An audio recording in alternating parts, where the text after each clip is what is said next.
Former Lieutenant Governor of New York, Betsy McCaughey, political commentator and the son of Ronald Reagan, Michael Reagan. You can find and follow Michael on Twitter at Reagan World. Betsy, in your world, your take on what you just heard from John Zogby. Well, I think he's been right on, as John usually is, that regardless of what Mrs. Clinton's true health status is, the way it was leaked out or the way it hit the public rather than being forcefully and forthrightly discussed by her own campaign just adds to all the many layers of suspicion, deception, evasion that the public has watched for the last year as this campaign has unfolded.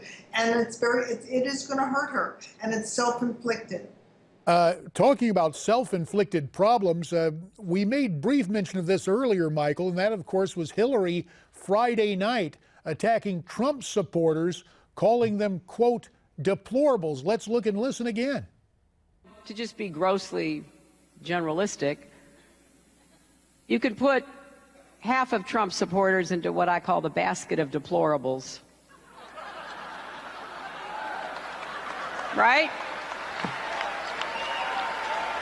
The racist, sexist, homophobic, xenophobic, Islamophobic, you name it. Mrs. Clinton later released a statement expressing regret, saying she was, quote, grossly generalistic. What kind of damage does this create for Mrs. Clinton, Michael Reagan? Well, what it does is solidify all those people who are in the Trump camp to make sure they show up on Election Day and vote for Donald Trump. But I think it could be very badly detrimental to Hillary Clinton because now you're looking at her as presidential. At this point in time, Donald Trump is looking more presidential than Hillary Clinton. And when she made that statement, that wasn't a presidential moment. And I think right now it's important for whoever wants to really win this race to, in fact, look presidential. And you've got to say that Donald Trump has certainly won the day, the week, the month over Hillary Clinton. And of course, that's what people were clamoring for earlier in the campaign. Trump needs to look presidential. Almost instinctively, or maybe it's he's getting good advice because he had something to say about Mrs. Clinton this morning. Raised an objection to that whole thing, but did it within bounds, if you will. Let's go back and listen to what he had to say via telephone on the Fox News channel. She actually did, and she even really doubled up because it was said with such anger and such unbelievable anger. And I think this is the biggest mistake of the political season.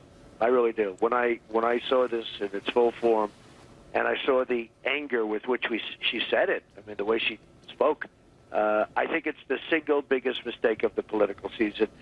So, Betsy, is this part of the genius of Donald Trump? He said some outrageous things, but he defines this as the biggest mistake of the political season. Well, certainly it reeks of disdain, of elitism. It's the Hollywood, Wall Street alliance against us, the deplorables, middle America, hardworking people and the values they represent. You can just see how little respect she has for ordinary Americans. She just exudes that disdain. Let me ask you about the debates, Michael Reagan, because you saw your dad in those debates. And of course, Mr. Trump offered his remarks today very diplomatically, saying looking forward to those debates. Mr. Trump has voiced some concerns about the moderators.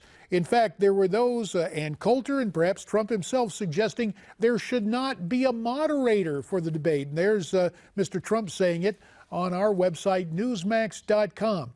Would it be better to rework the rules, or is it too late and Mr. Trump will have to be even more diplomatic when it comes to the left-leaning moderators who will man and handle the questions, Michael Reagan? Yeah, I think you go with what brought you to the game.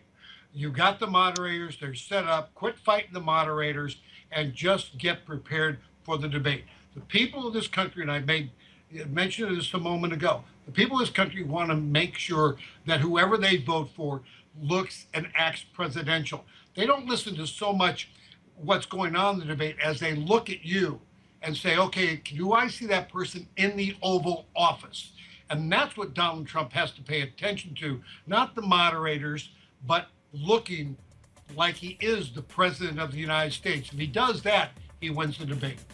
And we're always winners when we hear from both of you. Betsy McCaughey tonight from New York, Michael Reagan from Southern California. You have our thanks. Coming back, the NFL season's underway and there is controversy. Diamond and Silk will join us to talk about it.